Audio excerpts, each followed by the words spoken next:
My topic is type 2 diabetes. Type 2 diabetes is a chronic condition that affects the way the body processes blood sugar. This is relevant to medical anthropology because medical anthropology is the study of how health and illness are shaped, experienced, and understood in light of global, historical, and political forces. My topic of type 2 diabetes fits into this because a person's culture and environment play a huge role in why a person becomes a type 2 diabetic.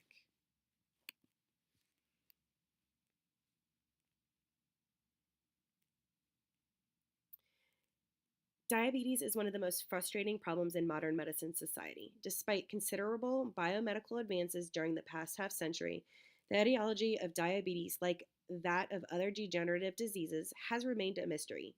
Diabetes is a huge problem in the Hispanic culture and in communities of poverty. Although we know how individuals can prevent and manage diabetes, prevention and management in real life settings have proven challenging.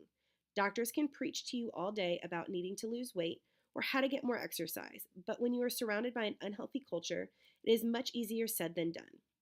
Diabetes and its many manifestations translate well with the four-field approach to anthropology, giving it an almost seamless example of the relationship between society, behavior, human biology, and culture in both the past and the present. The anthropological perspective can reveal abstract social and cultural concepts, define them with the local context, and help us understand health domains that are often treated as independent or even irrelevant in health research. Medical anthropologists view this topic of type 2 diabetes as a very complex topic. They view it this way because it's extremely hard to study. Diabetes does not easily go with the fine, precise dissecting lens of a modern medicine.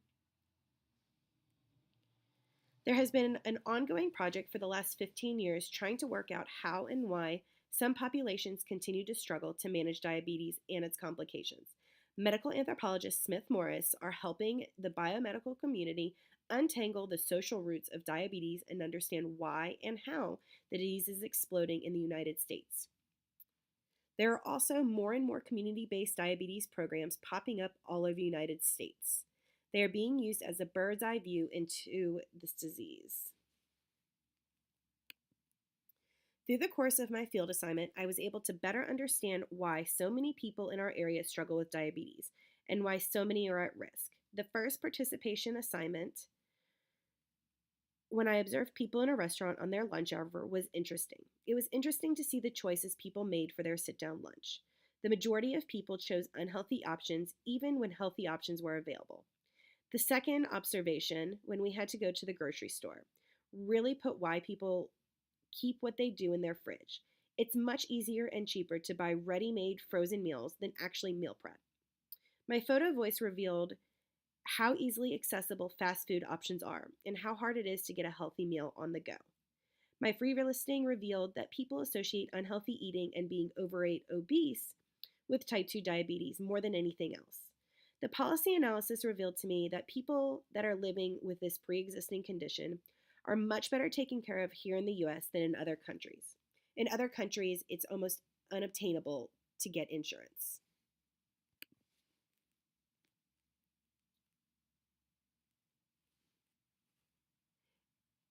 The theme that I chose was diet nutrition.